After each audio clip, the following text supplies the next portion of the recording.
Miércoles iniciamos una serie que hemos titulado Saca a Babilonia del corazón y de la mente. Saca a Babilonia del corazón y de la mente. Y el miércoles iniciamos hablando qué es Babilonia, ¿verdad? Porque si no sabemos qué es Babilonia, ¿cómo vamos a sacar algo que no tenemos ni idea qué es? Y entonces empezamos diciendo, déjenme hacer un muy pequeño resumen de lo que hablábamos el miércoles. Y hablábamos en primer lugar de la creación. Decíamos que teníamos que definitivamente volver al principio.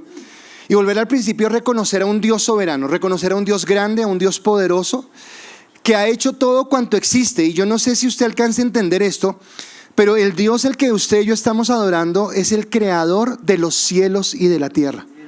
Es el creador de todo lo que hay, desde la más pequeña de las estrellas, desde la más pequeña de las células que haya, hasta lo más majestuoso, lo más grande que usted pueda imaginar, todo fue creado por Dios. Todo lo que se mueve en el universo, todo lo que se mueve en la tierra, todo lo que vemos es porque hay un Dios que tiene el control y que tiene el poder y que tiene la bendición. Y eso lo hablábamos en esa primera charla. Pero hablábamos de algo adicional, y es que entendiendo ese Dios que tenemos, ese Dios también nos tuvo a nosotros como seres humanos como dignos de ser colocados como gobernantes de esa creación. Nos colocó allí para que nosotros fuéramos los administradores y le dio al hombre una cantidad de recursos para que pudiera ejercer su labor. Le dio un lugar, le dio una provisión, le dio un talento, le dio un trabajo, le dio una asignación, le dio una compañía, le dio unas reglas de juego, unas normas establecidas.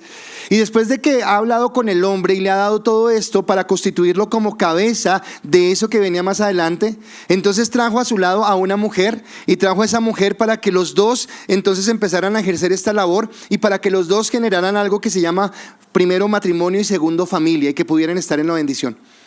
Y todo estaba perfecto. ¿Y todo estaba perfecto por qué? Porque estaba el señorío de Dios, porque Dios era el que gobernaba y porque Dios era el que tenía el control. Lamentablemente, la mujer un día decide escuchar una voz diferente a la voz de Dios. Una vez decide prestar atención a algo diferente a lo que era la voz de Dios o la voz de su esposo. Y entabla una conversación con la serpiente, y lo que hace la serpiente en ese momento es dividir el corazón de ella. Y entonces lo divide porque empieza a colocar en tela de juicio, y acá me parece lo más absurdo, lo más tonto en lo que pudimos caer, pero que es la verdad. Y es que el hombre, habiendo recibido tantos beneficios de Dios sin merecerlo, porque simplemente fue creado y lo colocaron en un lugar ya establecido para que simplemente lo gobernara, la serpiente empieza a decirle como que, pero ese Dios como que no es tan bueno, como que te está escondiendo algo, como que tú puedes ser igual a Dios. Y empieza a dividir el corazón. La mujer desobedece, y al desobedecer induce a su esposo también a que desobedezcan. Y cuando se desobedecen, entonces se produce una fractura. Porque en otras palabras, lo que está haciendo el hombre en ese momento es quitar el señorío de Dios, quitar la autoridad de Dios, y decir yo tengo mi propia autoridad. Pero en últimas está cambiando de señorío. Ya su señor no es Dios, sino su señor es la voz de la serpiente, y su señor es el mismo. Ahora, ¿qué genera esto? Esto genera tres cosas que para mí son gravísimas.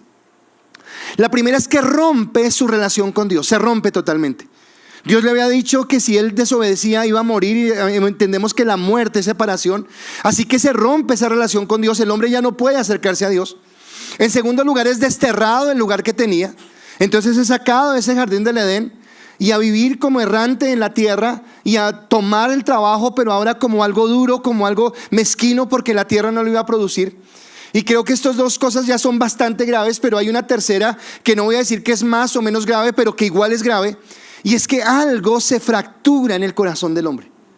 Algo se rompe en el corazón del hombre, y es esa identidad que tenía en Dios. Ya la identidad de Dios es rota, y su tendencia ahora es pecaminosa, ahora es a la maldad. El hombre ya no puede retroceder el camino. Ya no puede, primero que todo, regresar a Dios, porque no tiene cómo retroceder. Ha fallado, ha roto la relación. Pero en segundo lugar, hay algo que en su corazón ya no es lo mismo, porque ahora él descubre en su corazón sentimientos que antes no tenía: egoísmo, vanidad, orgullo, soberbia, lujuria, y todo lo que usted quiere imaginar que viene como producto de la carne. Y eso es lo peor, que ya no puede regresar atrás.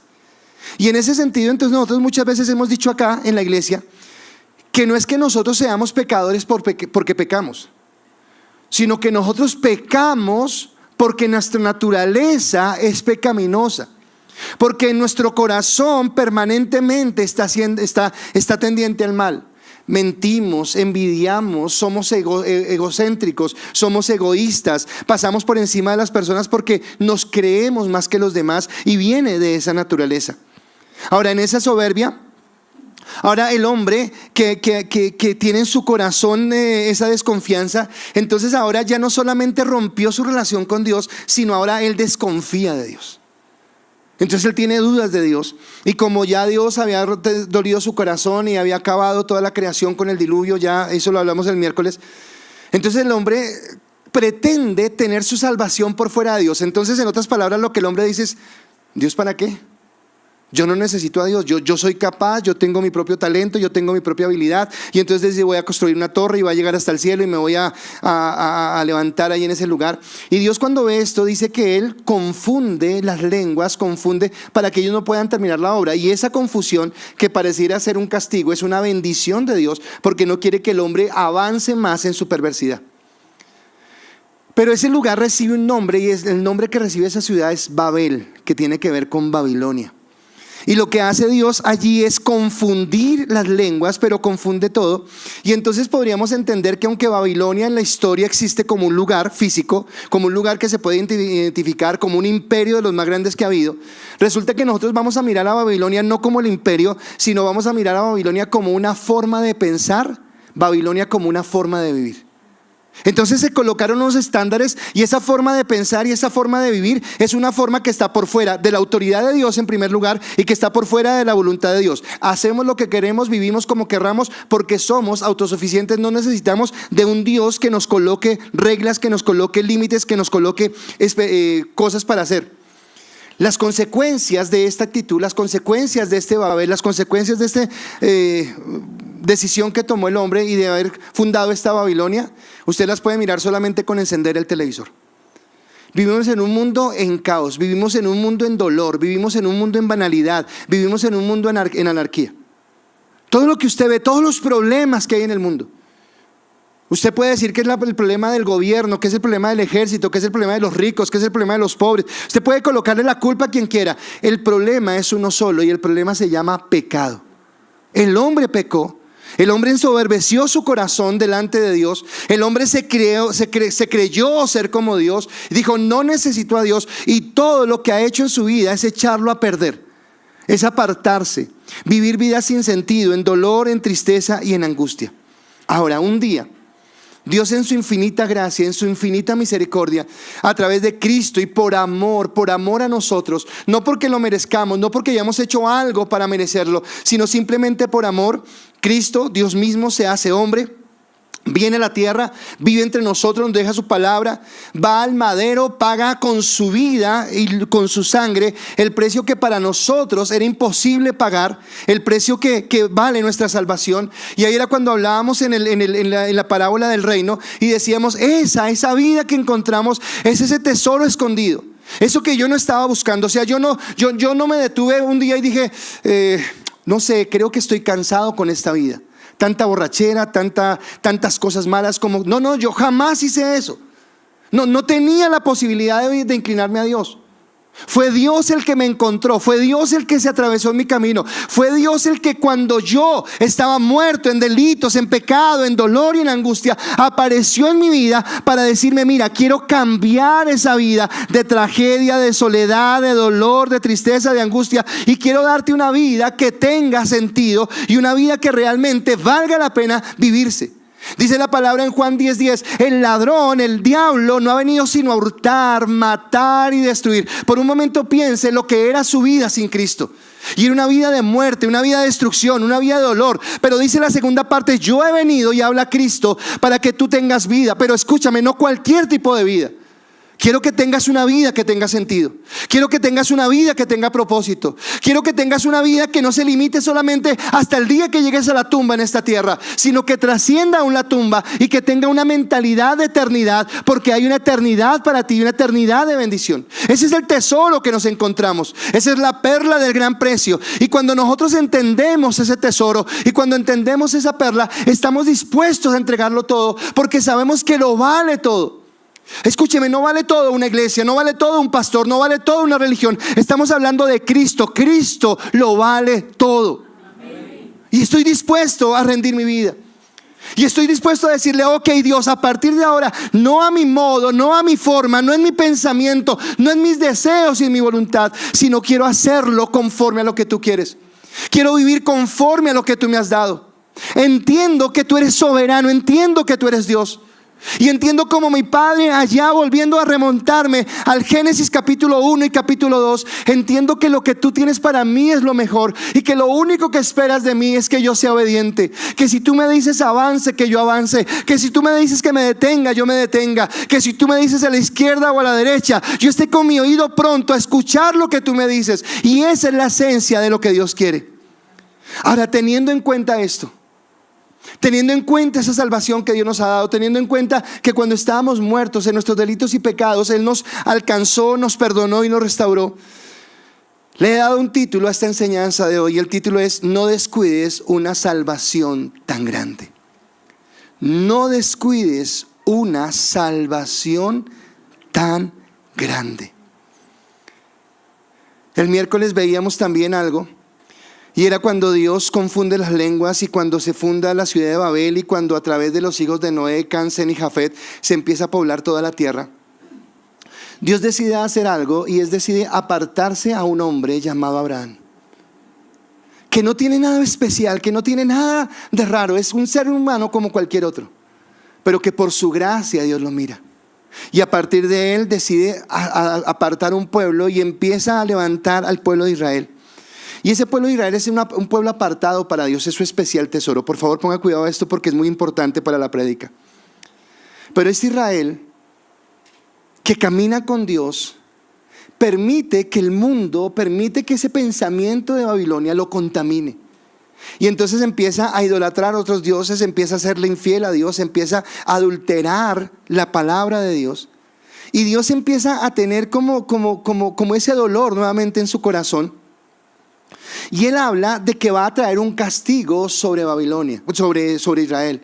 Y va a traer ese castigo, ¿por qué? Porque Él adulteró con otros dioses y dañó su santidad, porque Dios lo que quiere es la santidad. Ahora déjeme hacer un paralelo acá. Hacía una pregunta el miércoles, y la pregunta que yo hacía era: ¿qué tan fácil te es ser un cristiano verdadero en este tiempo? No un cristiano, porque cristianos hay muchos y cristinos hay muchos más.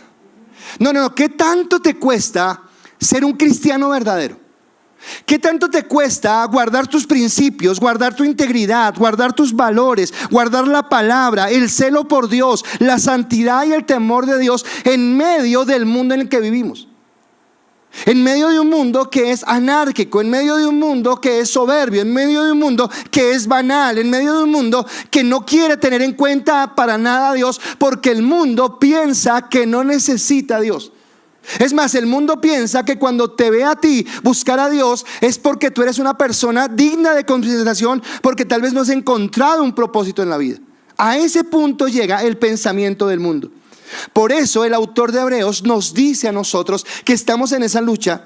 Y algo que dije el viernes en el grupo y ayer en el otro grupo, en serio que hay un deseo en mi corazón, empezando por mí. Y es que más que practicar una religión, más que ser la iglesia que queda allá en la carrera 13, anhelo que seamos una iglesia que realmente ame y camine en la palabra de Dios, que realmente entienda que su vida fue transformada de adentro hacia afuera, que Dios nos llama realmente a ser personas que marquemos la diferencia. Porque escúcheme, si nosotros como iglesia no marcamos la diferencia con el mundo, entonces ¿como quién se supone que la tiene que marcar? Si yo no soy el que en mi colegio, en mi universidad, en mi trabajo, en mis relaciones sociales, con mi familia que no conoce al Señor, si yo no soy el que marca la diferencia, ¿quién la va a marcar? ¿Quién va a decir que hay una forma diferente de vida si me revuelco y ando en lo mismo que anda el mundo? Por eso el autor de Hebreos dice: ¿cómo escaparemos nosotros? ¿Cómo escaparemos si descuidamos una salvación tan grande? Déjenme un momentico acá, sigan el versículo ahí, pero déjenme acá. ¿Alguna vez acá a alguien le han robado el celular? ¿Por qué se lo robaron? Por descuidado. ¿Porque se durmió? porque lo dejó en la mesa, porque se durmió en el Transmilenio, porque usted no pensó. Y cuando menos dijo, ¿y qué pasó en mi celular? ¿Dónde está? Se puso a hablar por allá donde no tenía que ver y pasó alguien y se lo voló. ¿Qué pasó? ¿Por qué perdió eso? Porque lo descuidó. Ahora, digamos que da rabia, da molestia, pero al fin y al cabo usted trabaja y vuelve y se consigue otro celular. Pero ¿qué es su salvación? ¿Qué si por descuidado? ¿Qué si por andar coqueteando con el mundo, negocios, fama, poder? ¿Qué si por eso pierdo mi salvación? Así que el autor de Hebreos está diciendo, ¿cómo escaparemos nosotros si descuidamos una salvación tan grande? La cual, habiendo sido anunciada primeramente por el Señor, nos fue confirmada por los que lo oyeron. Así que está hablando de esa necesidad. Y aquí voy a decirle algo que se lo voy a decir bíblicamente, o sea, con un versículo bíblico al final, pero se lo digo acá. Si Dios estaba dispuesto a castigar a Israel, que vivía bajo el antiguo pacto y bajo la ley, ¿cuánto no será mayor el castigo o la severidad de Dios frente a alguien que, conociendo el nuevo pacto y conociendo la gracia, desobedezca la gracia? Porque es que por la ley por lo menos yo tenía la oportunidad de decir, es que yo hice, es que yo cumplí. Pero es que acá en la gracia usted y yo entendemos que no hicimos nada. Usted y yo entendemos que cuando estábamos muertos, que cuando no teníamos esperanza, que cuando estábamos, como decía la canción de hace muchos años, flaco, ojeroso, cansado y sin ilusiones, en ese momento Cristo vino, nos rescató, nos dio una identidad, nos dio una familia, nos dio un porqué y nos llevó a caminar en su gracia. Ahora, el problema de Israel fue que endureció su corazón. Dejó de ver a Dios, dejó de ver las bendiciones de Dios, dejó de ver la gracia de Dios y endureció su corazón. Ahora, nosotros estamos viviendo tiempos muy peligrosos. Y déjeme decirle por qué vivimos tiempos peligrosos. En primer lugar, porque todo cambia muy rápido. Hoy todo cambia muy rápido. Hoy todo es hoy sí, mañana no. Ayer estaba escuchando una noticia y hace creo que más de un mes, fue el atentado contra Donald Trump. Y entonces todo el mundo dijo, ya, este tipo con esto ya es presidente. Hoy están diciendo, no, ya no es presidente, ahora es la otra. O sea, el mundo cambia muy rápido, no hay nada seguro. Yo no puedo decir mañana esto porque va a ser incierto. La tecnología avanza a pasos agigantados. Usted compra hoy un celular y mañana ya quiere tener el otro y pasado mañana el otro, porque ya este que compró hoy ya no le sirve para mañana porque ya quedó desactualizado. Asimismo, la información es muy rápida. Y como tenemos el celular y como tenemos esto, todo el tiempo estamos recibiendo información de lo que sea, de lo que a usted le gusta. Si es de deportes, si es de política, si es de la belleza, si es de lo que sea. Y usted está recibiendo y no tiene el tiempo para procesarla. Y es tan rápido todo que entonces lo lleva a usted y me lleva a mí a que este mundo sea práctico y relativo. ¿Qué es práctico? Voy a utilizar lo que me sirva. O sea, no me importa si es bueno o malo, no me importa si me lleva, es práctico, lo voy a utilizar. Es relativo porque es como lo mires, porque de pronto tú lo miras mal pero tú lo miras bien. Y entonces como es relativo, pues voy a respetar esto. Y entendiendo ese mundo en el que vivimos, que es rápido, que no nos deja pensar, que nos lleva corriendo a toda mecha, se nos olvidó que nosotros somos de absolutos, que Dios es Dios y que Él está en primer lugar y que a Él le debemos nuestra vida y que en Él estamos sustentados, y porque por este mundo que va en ese trajín tan desbordado. Ahora, el mundo que nos dice a nosotros como cristianos, y escúcheme, porque esta es la mentira. Si quieres saber cuál es la mentira de Babilonia, esta es la mentira de Babilonia. Entonces la mentira de Babilonia primero te va a decir esto: o sea, eres cristiano. Oh, qué bien, qué bien. Si para ti está bien, para mí también. ¿Lees la Biblia, haces devocional? Oh, perfecto. ¿Vas a la iglesia? Chévere. ¿Lees la Biblia? Me parece muy bueno. Oras, oh, qué chévere. Me parece interesante. Si eso te ayuda a tu paz interior, si con eso estás en equilibrio con el universo, perfecto. O sea, me parece bien. Pero, y acá viene la mentira. Porque entonces solo lo ven como un paliativo para sentirme bien. En medio de tanta tragedia. Bueno, si eso funciona para ti, perfecto. Pero no olvides que hay un mundo secular. Y entonces el diablo lo que hizo fue dividir y separó. Y entonces una cosa es lo que tú vas a vivir en la iglesia, pero recuerda que tú trabajas. Y la ciudad es una selva de cemento. Y acá es a devorar, el que más pueda. ¿Y cómo haces el negocio? Y no importa tus valores, no importa tus principios, allá tienes que ganar como sea. Eres abogada, entonces allá, por favor, y saque el falso testigo y saque lo que sea porque hay que ganar. Y haces esto y haces lo otro, y tu contabilidad y lo que haces porque no importa. ¿Qué estudias? No importa lo que estudies. Puedes estudiar por allá, qué sé yo, ciencias exotéricas, lo que sea, no importa. Tú vas el domingo a la iglesia, así que tranquilo, vas el domingo a la iglesia, no hay ningún problema. Estudia lo que quiera, anda como quieras, disfruta lo que quieras, diviértete. Ay, eres joven. Luego no trabajas toda la semana, no te toca muy duro, diviértete, a ver quién te va a limitar. No, igual vas a la iglesia el domingo, ¿qué tiene? Estás en el equilibrio. Entonces un poquito acá, un poquito allá, un poquito acá, un poquito allá. Vas a distraerte, vas a tener amistades, perfecto, no te preocupes, todo está bien desde que tú lo manejes. Entonces me dicen, hay una vida, un departamento, mi departamento espiritual. Ese departamento espiritual se activa las mañanas cuando voy a orar para salir de la casa, se activa por las noches cuando llego y tal vez hago otra oración, se activa los domingos cuando voy a la iglesia, pero ese departamento se desactiva cuando voy al trabajo, cuando estoy con los amigos, cuando estoy en otros, porque ya es diferente. Eso te dice el mundo. Eso te dice el mundo. Y esto es tremendamente peligroso. Porque entonces podemos tener, y acá es donde quiero que me entienda, iglesias que los domingos son santas, que los domingos son inmaculados, que los domingos amamos, bendecimos y queremos a Dios, pero que así con esa misma devoción con que amamos a Dios, de martes a sábado somos los más mundanos, somos los más apartados de Dios, somos los que hacemos lo que sea por conseguir los objetivos que queremos. Y ese pensamiento está en la iglesia. Y entonces de pronto yo me encuentro con personas que son temerosas de Dios, que aman a Dios y dicen, no, pastor, pero es que lo del aborto igual es un respeto, la mujer tiene que decidir sobre su cuerpo. Ay, pastor, ¿y por qué va a criticar que dos personas del mismo sexo? Pues si se gustan, pastor, o sea, por favor, pastor, estamos viviendo otra época. Bueno, puede ser otra época, pero la palabra dice que Jesucristo es el mismo ayer, hoy y siempre. Y que los principios no cambian. Pero como yo ya no tengo absolutos, como yo ya tengo son relativos, como yo tengo son cosas prácticas, lo que me sirve en el momento. Entonces vendo mis valores, vendo mis principios y caigo en la trampa de Babilonia. Y entonces como cristiano te preguntaría cosas como estas que vamos a hablar a lo largo de toda esta serie. Es ¿cómo te vistes? ¿Qué escuchas? ¿Qué ideologías apoyas? ¿Qué series ves en televisión? ¿A quién apoyas? ¿Qué metas persigues? Porque eso es lo que va a marcar si realmente el Señor de tu vida es Cristo en tu corazón, o el Señor de tu vida es Cristo en tu lengua, pero el enemigo o el mundo en tu corazón. Y decimos, pero ¿por qué la iglesia no tiene poder? Porque si la sal no sala, de nada sirve. Porque si la luz se esconde, de nada sirve. Por eso Oseas capítulo 4 versículo 6 dice, mi pueblo fue destruido porque le faltó conocimiento.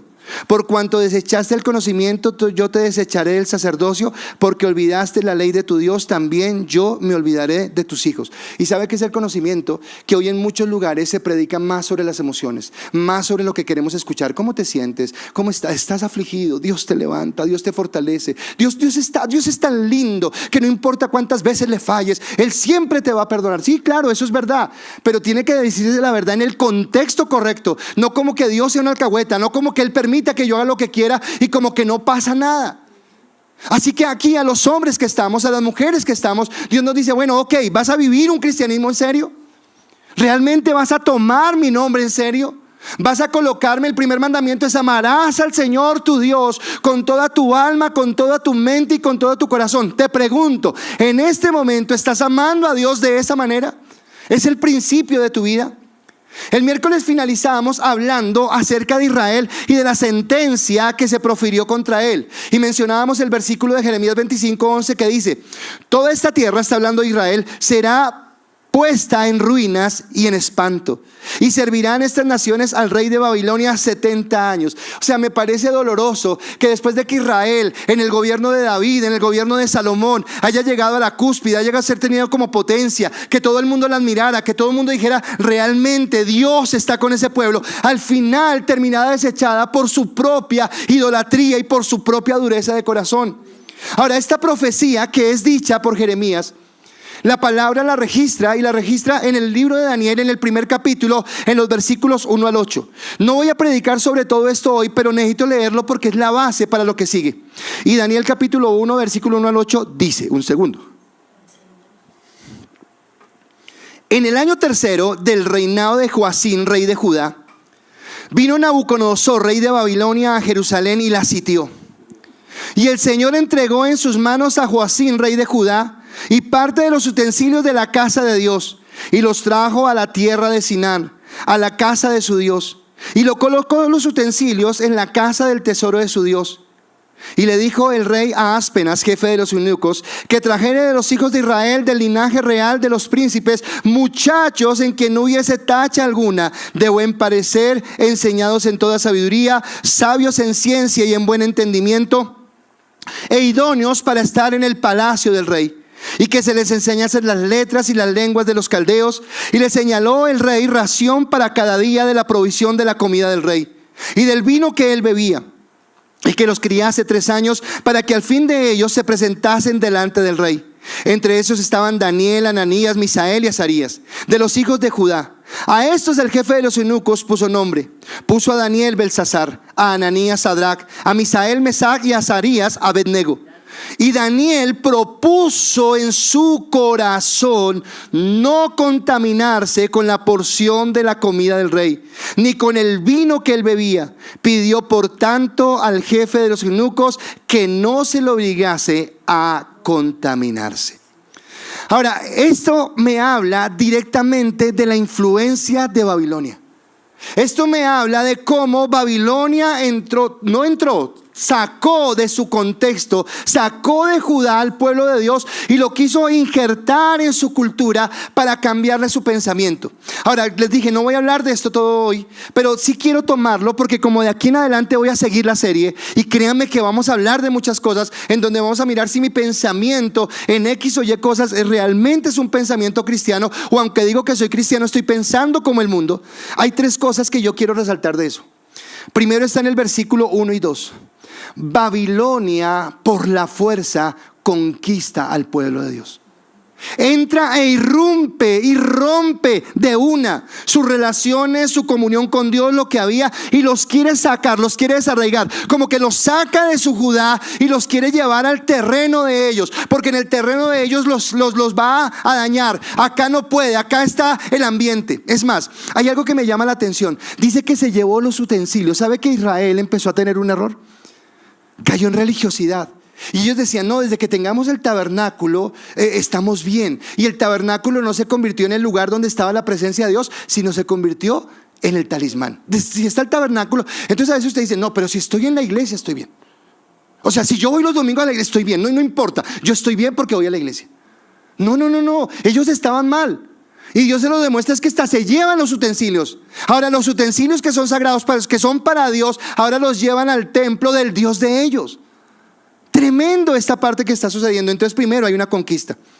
Después, que lo vamos a ir mirando del versículo 3 al versículo 7, hay un adoctrinamiento. ¿Sabe qué les dijo? Les dijo, vamos a cambiarles la forma de hablar. Vamos a cambiarles la forma de pensar. Vamos a cambiar los principios en su vida, los valores que tienen en sus vidas. Vamos a cambiarles su alimentación, su dieta la vamos a cambiar.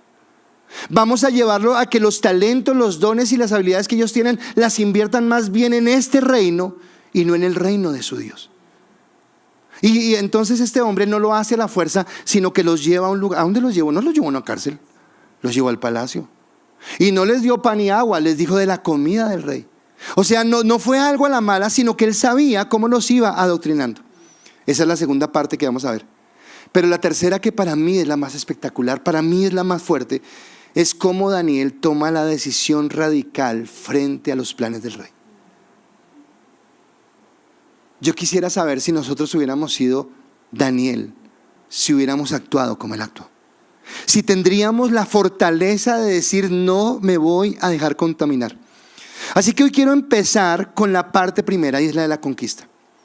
Y quiero empezar con esa parte de la conquista recordándole que lo que estamos hablando, porque el enemigo, su cabeza tiene precio. Escúcheme, su cabeza tiene precio. Siempre digo, no crea que el enemigo, usted se convirtió al Señor y usted está en el cristianismo y el enemigo se sentó en una piedra a llorar y decir, ojo, qué pena, ya lo perdí. No, no, no, no. Él va a buscar la manera de regresarlo. El ladrón no vino, y escúcheme, no es un juego de niños. El ladrón no vino sino a hurtar, matar y destruir. Y lo que él quiere es destruir su vida. Así que no olvides que estamos hablando de que no descuides una salvación tan grande. No descuides esta salvación. Y para llegar a esto, si Israel fue escogido por Dios, lo primero que tendría que decirles es que usted también fue escogido por Dios. Que usted tiene en su corazón el sello del Espíritu Santo. Que la sangre del Cordero ha sido derramada sobre su vida. Por eso mi primer punto es: un día pasaste de muerte a vida. Un día pasaste de muerte a vida. Así como Dios escogió a Abraham, algo que compartí con los dos grupos de Harvest y de Emparejados esta semana, fue un devocional mío que me impactó esta semana, pero me impactó fuerte. Estaba leyendo Génesis capítulo 20. Y en Génesis capítulo 20, ahora, ¿qué pensamos nosotros de Abraham? Admiramos a Abraham, el padre de la fe, el amigo de Dios, el hombre conforme al corazón de Dios. Pero no sé cuántos han leído qué pasó con Abraham cuando llegó a la casa de Abimelec y le dijo a su esposa, oiga, usted es muy bonita, diga que es mi hermana por si acaso. Y por si acaso fue que Abimelec lo tomó. Y no voy a darle todo mi devocional porque me desvío, pero hay dos cosas que me llaman la atención. Cuando Dios obra, Abimelec habla con Abraham. Escúcheme, el impío habla con el cristiano. El impío habla con el que tiene el temor de Dios. Y Abimelec le dice a Abraham, oiga, ¿yo qué le hice para que usted me hiciera esto? Dígame, ¿yo qué le hice? ¿Qué mal le hice? O sea, ¿usted le haría eso a cualquier persona? Y después le hace otra pregunta que es peor. ¿Qué estaba pensando? ¿Qué estaba pensando? Y Fabián, ya me acordé que era porque tú me dijiste y no me acordé en el momento. Y Abraham contesta tres cosas estúpidas. Escúcheme, estoy hablando del padre de la fe. Y lo primero que dice, es que tuve miedo. Es que me dio miedo. O sea, fue tanto su miedo y fue tanto su egoísmo que vayan y hagan con mi esposa lo que quiera. A mí que no me toquen. Oiga, no conocía a Dios, no es el padre de la fe. Pero tuvo miedo y entregó a su esposa. Lo segundo que dice, y al fin y al cabo yo no dije mentiras, es mi hermana, es mi media hermana. O sea, ¿me justifico? O sea, ¿estuvo bien? O sea que estuvo bien, él no tenía que decir, oiga, Pilas, es mi esposa, respétela. No, es mi hermana, haga con ella. Está bien, eso se justificó. Y la tercera es que él dice, y además cuando yo me casé con Sara, yo sabía que era bonita y yo hice acuerdo con ella, decirle, a donde vayamos, te diga que es mi hermana. O sea que el tipo era un cobarde. Y había premeditado desde antes hacer esto. No, pues Sara se casó con el tipazo. Ahora le pregunto algo, si eso es Abraham, ¿qué diríamos nosotros? Si es el padre de la fe, ¿qué podría decir yo? Pero Dios un día escogió a Abraham. Y de Abraham levantó una nación. Una nación para adorar a Dios. Ahora por favor piensa un momento en tu conversión. Porque el día que te convertiste no estabas buscando a Dios. El día que tú encontraste a Dios ni siquiera lo tenías en el radar. Es más, de pronto estabas pasando lo mejor de este mundo o tal vez estabas en lo peor de este mundo. Y fue Él el que llegó a tu vida y fue Él el que te encontró y que sin que tú supieras, escúchame, por favor entiende eso porque tal vez lo has olvidado, pero sin que tú lo supieras, Dios colocó su mirada en ti y te apartó y te guardó y te dijo, ven porque quiero caminar contigo, quiero ser tu Dios, quiero caminar, que camines al lado mío. Pero no le dijo ven de cualquier manera. ¿Sabe qué hizo? Lo primero que hizo fue con el Espíritu Santo, lo convenció de pecado. Jesús no llegó a decirle, oiga, pobrecito, usted cómo ha sufrido en la vida, ¿verdad? ¿Cómo le ha ido? No, Él no llegó a eso. Él llegó a decirle, mira, has pecado, te has apartado de mí, has blasfemado mi nombre, has caminado en contra mía. Y cuando Él lo convence de pecado, lo lleva al arrepentimiento, nos lleva a nosotros. Y después de llevarnos al arrepentimiento, a sentir dolor por el pecado, nos lleva a recibir el perdón de Dios. Y después que nos lleva a recibir el perdón, nos lleva a ser hijos de Él. Y escúcheme, así como en Abraham se levantó una nueva generación, en tu vida se levanta una nueva generación. ¿Sabes por qué? Porque tú no puedes hacer nada hacia atrás. ¿Quién fue tu abuelo? ¿Quién fue tu tío? ¿Quién fue tu bisabuelo? ¿Quién fue tu papá? ¿Quién fue tu mamá? Nada que hacer, ellos son. Y hay que glorificar a Dios y alabarlo por ello. No puedes hacer nada. Pero aunque no puedes hacer nada hacia atrás, Hoy por Cristo tienes todo para hacer hacia adelante y levantar una generación que bendiga y glorifique a Dios y que tenga un propósito en la vida. Eso es lo que Dios ha hecho. ¿No te alegra eso? ¿No te bendice eso? Saber que Dios te levantó para ser una persona diferente, para caminar en la gracia y en el amor de lo que Él tiene. Ahora, así como levantó a Abraham, ahora Él dice de ti, escúchame porque esto lo dice de ti. Voy a leerlo como en primera persona, pero quiero leerlo en primera persona para que tú digas ahí tu nombre, para que tú digas, me está hablando a mí, esto es de mí. Dice, mas a ti, di tu nombre, mas a ti, que ahora eres linaje escogido, eres real sacerdocio, eres nación santa, eres pueblo adquirido por Dios. ¿Para qué? Para que enuncies las virtudes de aquel que te llamó de las tinieblas a su luz admirable. Ahora el versículo 10, ¿sabes qué te dice? El versículo 10 te dice, ¿por qué? ¿Por qué te vas a decir eso? Vosotros que en otro tiempo no eres pueblo, pero que ahora sois pueblo de Dios, que en otro tiempo no habéis alcanzado misericordia, pero que ahora habéis alcanzado misericordia. Ahora sé que no me levantaron la mano, pero sé que hay personas nuevas. Tú que vienes por primera vez, yo quiero decirte algo y quiero que lo entiendas en tu corazón. Más allá de la persona que te invitó, tú no estás acá por la persona que te invitó. Tú estás acá porque Dios tiene un propósito, porque Dios tiene una voluntad contigo. Porque aunque tal vez no lo sepas, Dios ha aguardado por ti. Porque así como un día llegó a mi vida y así como un día llegó a la vida de todos nosotros, cuando estábamos muertos en nuestros delitos y pecados, Él nos aguardó y Él llegó para tocar nuestra vida. Y Él llegó para que su palabra viniera y cambiara. Y dice en Efesios 2:1, y Él os dio vida a vosotros cuando estabais muertos en vuestros delitos y pecados. Y tal vez decimos, pero yo no siento que esté muerto, porque un muerto no siente. Porque cuando Dios resucitó a Lázaro, Lázaro no estaba esperando ser resucitado. Fue Dios el que llegó a la tumba de Lázaro, y fue Dios el que infundió vida en la vida de Lázaro, porque lo amó. Y así Él quiere infundir vida en nuestra vida y quiere llevarnos a conocerlo. Y no importa el pretexto, no importa la razón por la cual vengamos, hay un propósito más grande y hay un deseo más grande, y es el deseo de Dios de que nadie perezca, sino que todos procedamos al arrepentimiento, de que nadie se aparte del gozo, sino que todos podamos conocer a un Dios verdadero que nos ama y que nos bendice.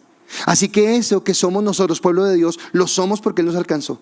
Y si aún tú no has tomado la decisión, puedes serlo, pero no por el momento, ni por cambiar de religión, ni por venir a una iglesia, sino por conocer realmente de una manera personal al Rey de Reyes y al Señor de Señores, a Cristo, que cambia y que transforma nuestras vidas.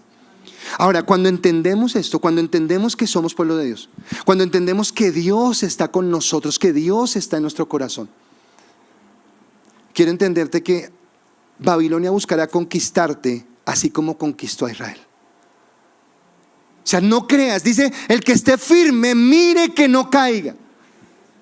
Y no creas que así como Babilonia no se quedó quieto con Israel, Babilonia tampoco se queda quieto con nosotros. Él buscará la manera de. Ahora, caminar en Cristo para mí es la aventura más espectacular que existe.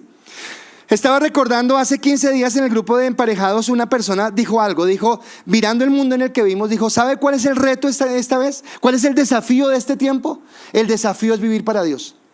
Hacer lo que todo el mundo es fácil. Robar como todo el mundo roba, embriagarse, emborracharse, tener relaciones ilícitas, vivir perdida, eso es lo fácil. El reto verdadero es decir, yo vivo diferente y camino diferente porque soy de Cristo, porque me ha apartado para Él, porque he entendido que mi vida tiene un precio, porque he entendido que hay una sangre que me ha comprado, porque he entendido que hay un Dios que paga un precio. Y no solamente lo creo porque me lo diga la palabra, lo creo porque lo he visto en mi vida, lo creo porque lo he evidenciado, lo creo porque desde que camino en Cristo mi vida ha cambiado. Así que esta se convierte en la aventura más importante y más extrema que podamos vivir. Caminar en santidad en la iglesia, en el trabajo, en la universidad, en el colegio, con mis amigos, con mi familia que no conoce al Señor, en el Transmilenio, en todo lugar que yo pueda mostrar que hay algo diferente, que en mí mora el Espíritu Santo de Dios, que ahora he conocido el amor y la gracia de Dios. Pero esa aventura tiene sus peligros. Y el mayor peligro es que tenemos un enemigo, y es un enemigo que no duerme, un enemigo que está al acecho. Y escúchame, el diablo no te está buscando para sacarte la lengua. No, él no te está buscando para eso. El ladrón, escúchame, el ladrón no vino sino a hurtar, matar y destruir. El ladrón lo que quiere es acabar con lo que Dios ha hecho en tu vida. El ladrón lo que quiere es destruir todo lo que hay. Y utilizará todas sus armas, todas sus estrategias, todo lo que tenga a su mano para destruirte, porque tú te has convertido en su enemigo. Porque Él no está feliz que tú camines feliz. Él no está feliz que tú seas prosperado. Él no está feliz que tu familia camine en los caminos del Señor. Así que tienes que entender esto. Israel se durmió. Israel se durmió en los laureles. Por eso Daniel 1:1 nos habla. En el año 3 del reinado de Joacim, rey de Judá, vino Nabucodonosor, rey de Babilonia, a Jerusalén y la sitió. Ahora, ¿de dónde sale Nabucodonosor? Un poquito de historia muy breve. No me aprendí el nombre de Nabucodonosor del papá, porque si Nabucodonosor era complicado, el papá era peor. Pero resulta que el papá de Nabucodonosor era un rey. Venía a Babilonia, desde la época de Babel venía a Babilonia. Y en ese momento las potencias mundiales eran Asiria. Y Asiria hizo un pacto con Egipto. Y Asiria y Egipto se unieron para pelear contra Babilonia. Y en una batalla que se llamó Carquemis, resulta que Babilonia se impone militarmente sobre Asiria.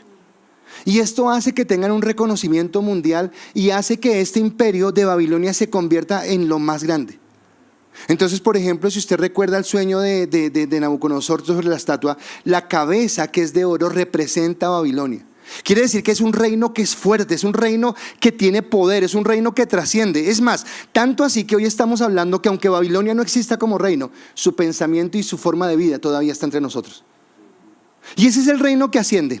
Ahora, este hombre, Nabucodonosor, es el príncipe de los ejércitos de su padre. Y entonces ahora coloca su mira en contra de Israel. Pero en ese momento el padre muere. Así que como muere el padre, quien sube al trono es Nabucodonosor. Y ahora ya no es más príncipe de la tropa, sino ahora es el rey. Y este rey decide crear una estrategia militar. Y su siguiente objetivo, siendo una potencia mundial, su objetivo, el imperio quiere avasallar todo el territorio. Entonces su objetivo es Israel. Y dice la palabra en segundo libro de Reyes 24:1. En su tiempo subió en campaña Nabucodonosor, rey de Babilonia, y Joacim vino a ser su siervo por 3 años, pero luego volvió y se rebeló contra él. Ahora, no le voy a leer todas las citas de Reyes, pero resulta que esta es la primera de 3 invasiones que tiene Judá, ya se han separado los reinos y Judá, hasta que terminan totalmente dominados. Pero ¿por qué para mí es importante esto? Porque tal vez usted y yo estamos en el Señor y de pronto un día se nos suelta la cadena, como yo digo, y voy, la embarro y peco y vengo y le digo: ay Dios, no, por favor, perdóname, verdad que yo estoy acá, Señor, firme acá. Pero después voy y peco otra vez y en lo mismo y caigo en la misma y otra vez digo: no, Señor, perdóname, estoy firme acá. Y voy y caigo a la tercera y ya no va a una cuarta. Porque tanto va el cántaro al agua que al fin se quiebra. Escuché una palabra en la vigilia que me impactó, y es que muchos cristianos de pronto podemos ser como Sansón. Estamos durmiendo en las piernas de Dalila y pensamos que estamos tranquilos. Aquí hay algo, y es que invadió hasta que los logró dominar. Ahora, de la misma manera, nosotros estamos siendo atacados. Pero ¿dónde somos atacados? Donde somos más débiles, donde somos más vulnerables. El enemigo no me va a atacar por donde a mí no me duele, pero él conoce mi corazón. Y algo es que esta serie que terminamos fue muy fuerte, y algo que decíamos con los grupos es que si hay una persona, si usted está tomando nota, por favor tome nota de esto. Yo le voy a decir de la peor persona que usted tiene que protegerse. Ese es su enemigo número 1. Usted tiene que cuidarse de esa persona, y esa persona es usted mismo. Porque nuestro corazón es engañoso. Porque nuestro corazón se deja llevar. Y si yo no estoy firme en Dios, si yo no estoy arraigado en Dios, fácilmente. ¿Qué pasó con Israel? Ellos ni tuvieron. ¿Sabe que pensaba algo? Si usted ha leído el libro de Josué, cuando ellos están en las batallas de conquista, ese ejército de ellos era de chiste. Era de chiste. Dios iba delante de ellos y peleaba. Conquistaron y ganaron todo. Bueno, pregunto, ¿y acá por qué Dios no los defendió? Espere, pasó algo. La protección de Dios se había ido. ¿Por qué? Porque se habían dormido. Porque habían dormido su relación con Dios. Así que nosotros también estamos siendo atacados, y si yo no estoy alerta, Si yo no estoy alerta, dice la palabra en 1 de Pedro 5:8, sed sobrios y velad, porque vuestro adversario el diablo, como león rugiente, anda alrededor buscando a quien devorar. Así que el enemigo va a querer ponerte la zancadilla, el enemigo va a querer sacarte del contexto. Y esto me lleva al tercer punto, y creo que es el más importante. Babilonia conquistó porque Dios lo permitió. Y esto es lo más duro. Babilonia conquistó porque Dios lo permitió. Así que yo podría hablar de la estrategia militar de Nabucodonosor y decir que tremendo estratega militar, cómo invadió a Judá y cómo los llevó cautivos. Podría decir eso. Pero hay una verdad de fondo que es mucho más grande, y es que Dios castigó la idolatría de Israel. ¿Por qué? Porque si usted mira el versículo 1 y el versículo 2 son en contraposición. El versículo 1 que dice que Nabucodonosor fue y tomó. Ahora, ¿a quién se le da la gloria ahí? Nabucodonosor, tremendo. Versículo 2 dice, y el Señor, ¿quién?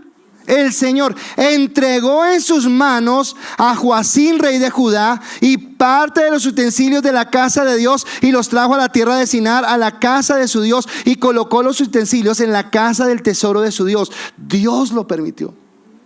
Dios tenía que tratar con su pueblo. Dios le estaba diciendo a su pueblo, ¿quiere vivir mal? ¿Quiere volver a su Egipto? Bueno, vuelva a su Egipto.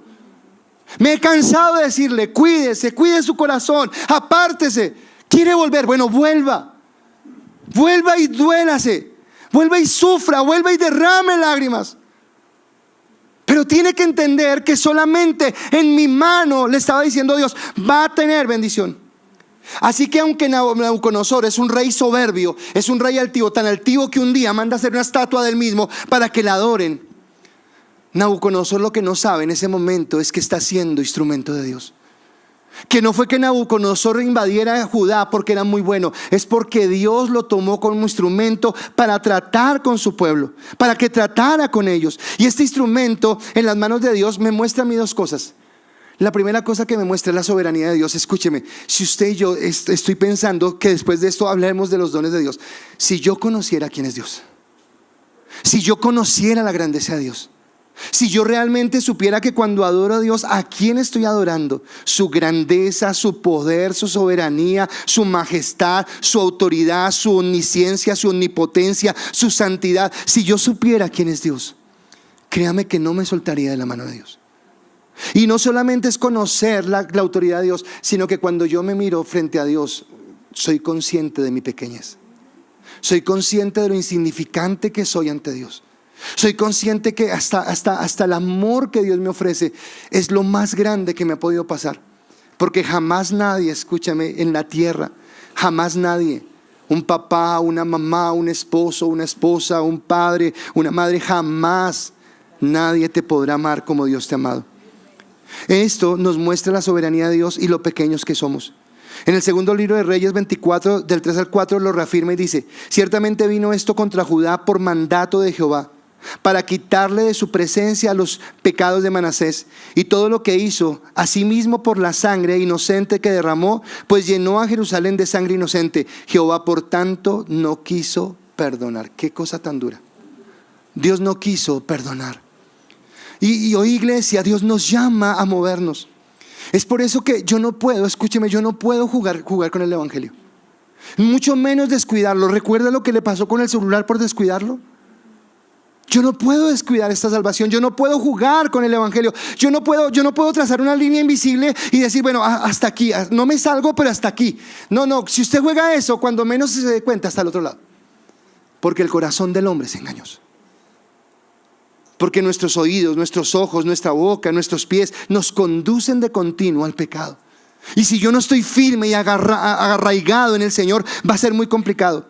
Por eso Hebreos, y acá viene lo que yo les decía, que si el castigo contra los que pecaron contra la ley en el Antiguo Testamento fue duro, ¿cuánto no será el castigo a los que le fallen al nuevo pacto, que es de gracia, que es el regalo de Dios? Dice en Hebreos capítulo 10 del versículo 26 al 29: porque si pecáramos voluntariamente después de haber recibido el conocimiento de la verdad, ya no queda más sacrificio por los pecados, sino una horrenda expiación de juicio y de hervor de fuego que ha de devorar a los adversarios.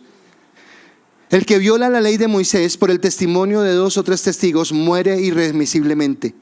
¿Cuánto mayor castigo pensáis que merece el que pisoteare al Hijo de Dios y tuviere por inmunda la sangre del pacto en la cual fue santificado e hiciere afrenta al Espíritu de la gracia? Y nos está hablando de esa dureza.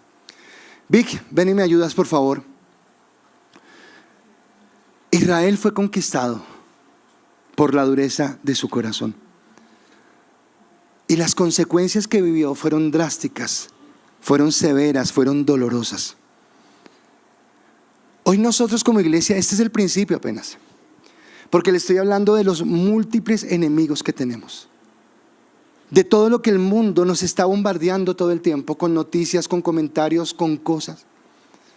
La vanidad, las radicalidades en política, en pensamientos, el deseo de hacer dinero, el deseo de pasarla bien. Y la iglesia se levanta en medio de un pensamiento y de una vida que es como la Babilonia, de confusión, de enredo. ¿Cuántos de ustedes escuché que estaban sacando una ley, estaban unos senadores buscando un proyecto de ley para que se les apruebe a los padres revisar qué es lo que le enseñan a sus hijos en la sexualidad y que sus padres tengan el derecho de decir si sí o no? Porque usted manda a su hijo al colegio y usted manda a su hijo a la universidad, pero usted no sabe qué le dicen. Y si usted no está pendiente de preguntarle a su hijo, de decirle qué le enseñaron, cómo están hablando, va a ser complicado. Y usted no puede meter a sus hijos en una cápsula de cristal y decir no se meta con, no, tenemos que salir. Pero tenemos que tener bases. Este joven es un joven de 16 años, 17 más o menos tenía Daniel cuando pasó esto. Así que tenemos que estar alerta, porque podemos poner en riesgo una salvación tan grande. Y hay un texto de la Biblia que a mí me causa tanto dolor y me da rabia. Me da rabia con el personaje, pero me da rabia porque a veces me identifico con el personaje. Y es Esaú, que vendió su primogenitura por un plato de lentejas. Que no sea un plato de lentejas el motivo por el cual te apartas de su gracia, por el cual te apartas de su amor. El Señor trae esta palabra a la iglesia por una razón: porque nos ama. Porque en Hebreos dice que al hijo que se ama se disciplina.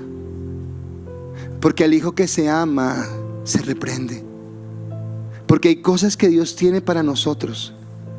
Así que yo les invito a que tomemos esta palabra y la escudriñemos, la meditemos, la guardemos en el corazón. Pero esto para todos, inclusive para los amigos que nos acompañan. Y es que no olvidemos que la palabra dice: nos salvó. No por obras de justicia que nosotros hubiéramos hecho, sino por su misericordia, por el lavamiento de la regeneración y por la renovación en el Espíritu Santo. Hoy yo te invito: no descuides, no pongas en riesgo una salvación tan grande.